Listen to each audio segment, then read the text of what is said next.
In ancient Egypt, gods ruled the sun, the Nile, and the afterlife. But in the stillness before the first breath, before light shattered darkness, before even the gods awoke, there was silence. And in that silence, a single thought stirred. And from thought came a sound. This was Ptah, the unseen architect of reality and creator of worlds. And he did not raise the world with hands of clay, nor forge it in fire. Ptah, the hidden one, imagined the cosmos into being, through silence and intention, through heart and tongue. With one sacred word, he summoned all things, the gods, the stars, the laws of truth, the breath of life itself. He is the mind behind the cosmos, the voice behind all voices, and the silence before creation. His power was pure consciousness, the ability to dream the universe into existence. He was the originator, emerging from the void. He is the opener of the way, the master craftsman of the divine blueprint, the eternal architect whose mind conceives all forms and whose word breathes them into reality. Ptah often appeared human, with either black Nubian or green skin, wrapped in a shroud, hands holding a scepter of life, stability, and power. His stillness symbolized immense contained energy. Ptah is known by the following epithets, among many: the great God, Lord of truth, King of the two lands, he who listens to prayers, and he who created the gods. Ptah's city was Memphis, the white-walled city of divine creation.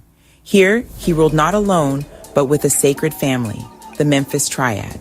At his side stood Sekhmet, the lioness goddess of fire, healing and destruction, and Nefertim, the youthful god of the lotus and sunrise, born from the first bloom that opened at creation's dawn. Together, Ptah, Sekhmet, and Nefertim formed a cosmic triangle: mind, power, and radiance, creation, destruction, and renewal. But during Egypt's majestic new kingdom, a greater mystery unfolded. The hidden wisdom of the sages revealed a unity beneath all divine forms. Amun, the transcendent spirit beyond all form; Ra, the blazing force of manifestation; and Ptah, the mind behind creation, were seen as one, known as Amun-Ra Ptah, the Holy Trinity representing the totality of the divine in creation. Amun as the spirit that transcends name and shape, Ra as the energy that animates it, and Ptah as the intelligence of the universe. In the Leiden hymns it says, "The three gods are one," yet the Egyptian elsewhere insists on the separate identity of each of the three. This was not merely theology, it was a revelation. That mind, energy, and spirit are inseparable aspects of all that exists. So each time you create with your hands, your voice, your inner vision, you echo the eternal act of Ptah. You tap into that still, unseen current beneath the world of form. Ptah has worn many faces. The shrouded one, wrapped in divine linen, standing upon the sacred pedestal that links heaven, earth, and the underworld.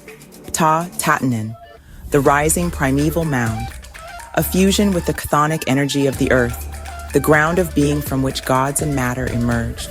And even in later syncretic traditions, Ptah Sokar Osiris, representing death, rebirth, and the transcendence of spirit through form. In every form, he remains the silent force behind the scene, not a god of spectacle, but of structure, order, and infinite potential. For Egyptians, the power of thought was practical and real. If Ptah could think a world into existence, then humans made in the god's image held a similar but smaller power. Thoughts were active forces shaping health, fortune, and destiny. A positive mind created a positive life. This magic is inherited by us from Ptah, the creator. Artisans crafting amulets focused intent into their work. Priests spoke sacred words to activate them. The amulet became a vessel of thought, a tangible shield. Pharaohs built monuments as models of the cosmos, reinforcing mental order through architecture. Temples and pyramids were machines for maintaining the universal law, as above, so below. The Academy Award. Oscar's statuette bears a striking resemblance to depictions of Ptah. Specifically, the Oscar is often cited as an Art Deco version of this god of craftsmen and artists. Even in the afterlife, the Book of the Dead spells shaped reality. Declaring purity made one pure. The Egyptian worldview held that thoughts and words were the most powerful tools for building reality. In life and death, consciousness was sovereign. Ptah's legacy was the belief that reality is shaped from within. Every act of creation began with a thought. The journey to ancient Memphis reveals more than a forgotten god. It reveals a worldview where the universe is born from consciousness. Egyptians saw the world as a meaningful expression of a divine idea. This wisdom tells us the tool of creation is within our thoughts and words. Ptah's story is a call to reclaim our creative agency. The universe mirrors the content of our consciousness. To change the world, we must change our thoughts. We are not passive observers, but active participants in creation. Every hopeful thought, every kind word, every creative act taps into the primordial force. The universe is not just to be studied, but co-created.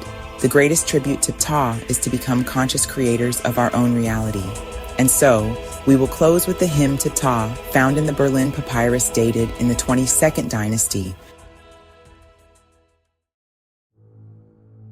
Adorations be to thee, O Ptah, he who founds the two lands, the mountains and the deserts, and keeps them green through water which comes from heaven. He who covers with dew the twigs of the trees which are in every mountain land.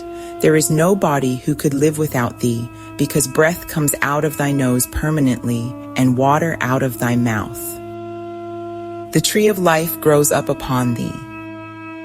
Thou makest green the land so that gods, humans, and cattle have abundance.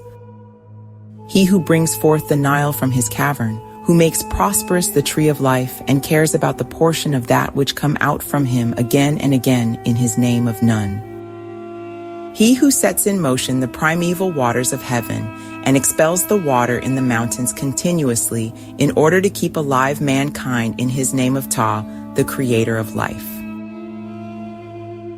To the sculptors, he was the inspiration in the stone. To the builders, the design behind the brick. To the mystics, he is the quiet voice that whispers, reality begins in the heart and takes shape through the word. In the end, Ptah is not just a god of ancient memory. He is a truth, an eternal principle, that creation begins not with action, but with consciousness. That your thoughts are sacred, that your words shape the world, and that every act of true creation is divine. Thank you for joining us on this brief journey of Ptah. Go forth and speak your world into being. Namaste.